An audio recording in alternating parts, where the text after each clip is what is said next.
Okay, now this is my isolation unit. And in this isolation unit, whenever you come upon an isolation unit, typically there's some sort of signage on the outside of the bag, outside of the room, that alerts you that there is a problem in here with droplet isolation. Of course, no diagnoses or anything can be listed. And it even tells you what you need. Now, this particular patient here has influenza. So as I said before, definitely I always have my hair back, so excuse me, I forgot to do that. But before I go into an isolation unit, let's say that if the patient was just being admitted and I was the nurse, I would call and get an isolation cart. It would be here, and in the isolation cart are all kinds of things. It's preloaded.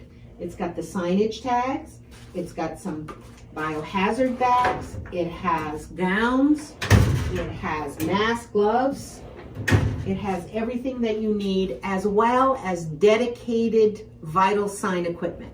We don't keep bringing equipment in and out of the room. We bring in a disposable blood pressure cuff, a stethoscope, a disposable thermometer, also a disposable SpO2 prong. Everything is dedicated to them and stays in the room when we initially admit them. The other thing is that if the patient has Clostridium difficile, C. diff, that's a spore. So a spore can only be killed by bleach or autoclaving, right? Steam, gas.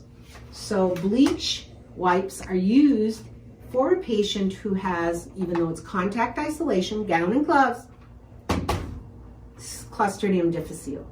Also, we have Sani wipes that we utilize in the patient's room that, if you look at the label, it really kills a lot of things. H1N1, influenza, it even says here, human coronavirus. So this Sani cloth is used for all other communicable disorders where we might clean equipment, clean on the inside of the room. And housekeeping now does a really major terminal cleaning for patients on a daily basis inside of the room. So I'm getting ready to go inside this isolation unit. So what I'm going to do is, I know that I need to wear a gown, gloves, and a mask. The patient has influenza. So what I'm going to do is I'm going to put my mask on. Whoops, over here, so sorry. Now when you put a mask on, this is a really great mask because it's water resistant, all right? When you put a mask on, you want to make sure that it firmly fits here, right? There's a little metal piece here that form fits, okay? To be perfectly honest, we don't use a lot of masks with ties anymore. They all have these elastics for the most part, okay? And you want to make sure that it fits down over your chin, right? To protect your airway, your mouth. All right? Now, the first thing that I normally put on when I go into the room is I put my gown on. I always wait and put my mask on last because I like to breathe fresh air for the most part. But it doesn't really matter what order you put it on, just get it on. It does make a difference when you take off contaminated equipment. These gowns are water resistant, cloth gowns. And it was interesting during this COVID pandemic that I saw a lot of hospitals using these, and I'm fortunate that we had them because right now getting a paper gown is almost impossible. What you want to make sure is that you tie up the top and that you close the gown together to protect your clothing. Now, if you're a really large person, you can put one on backwards and then another one forward on top to protect. There are also paper gowns that are disposable that you can put on. These paper gowns, okay, same principle, has two ties, has a cuff on it, okay, and the gloves go over the cuff. Those gowns are rip-away gowns, so you can rip them off and take them off with the gloves at the same time.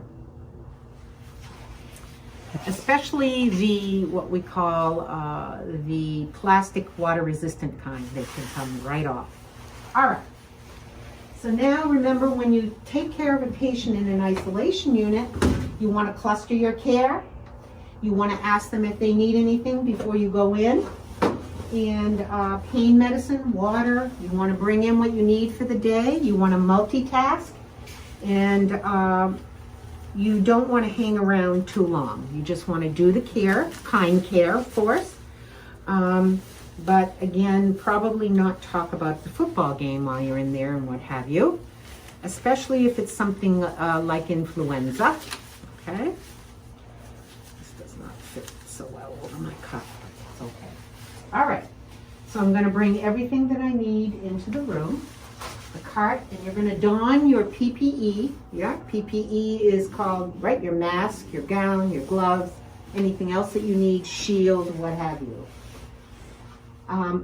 before you go into the room. So now I'm going to go into the room and you swipe your patient. Hi, my name is Evie and I'm here to collect that urine sample that you had. I'm going to check. This is Mackenzie Gray for safety purposes. Give me your name and date of birth. Remember, each room will have a computer, so you can get the date of birth right on the computer. Do not bring in paperwork, your own paperwork into the room, okay? Do not keep bringing in vital sign equipment. It's already in the room. You can see here we have a disposable stethoscope. We have a disposable blood pressure cuff, disposable thermometer, and this is an SpO2 prong for measuring oxygen saturation. So everything should be in the room. Okay? So I've identified my patient, explaining the procedure, making sure my patient is safe. And now I'm doing my thing in the room, getting things done, whatever it is that I need to do. So now the patient, I'm going to the patient's bathroom, making sure the patient is all okay. And when I go to the patient's bathroom, remember, you're going to take off contaminated garb inside the room, not outside the room. Otherwise, you're going to contaminate people outside of the room. So what I'm doing here is that I have a specimen bag, and I'm going to place the patient's urine sample. Now, typically I have another helper helping me to double bag this, but there's another trick that you can do as well, because normally what I would do is I'd ring the bell and I'd say, I have a specimen, I need somebody to get a bag on the outside of the room so I can drop it in. So what I'll do is typically I'll go to the door's edge and drop this in, okay? Now I'm getting ready to leave the room, and I want you to try to visualize that I have contaminant on my hands, on my gown, and on my mask. So if you think about it, large mass of contaminant, my hands do a lot of the work, okay? So what you need to do is untie the center of this. See the end? Okay. All right. I'm not going to touch up here, right, with influenza microbes.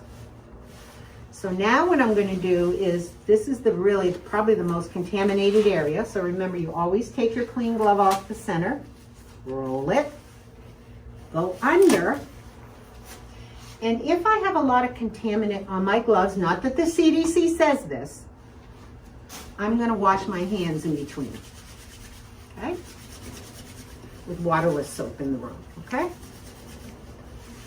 Now, if I had goggles, I would take those off next, or the shield, but I don't have those, okay? So now this big mass of contaminant is coming off next. My gown, gloves, gown, and then mask, okay? So now what I'm going to do is I wash my hands, so I'm going to untie it here. And again, this is why nurses have their hair up. And what you do with this kind of gown that is reusable is you let it roll off. And you only touch the inside. And then you drop it. If it's a really contaminated room, then you're going to wash your hands, right, in between. Now the next thing that you need to do is take your mask off. Never touch it here because it's been filtering microbes. What you want to do is you want to touch it by the string like this, or the tie if you have an old-fashioned tie one. Okay?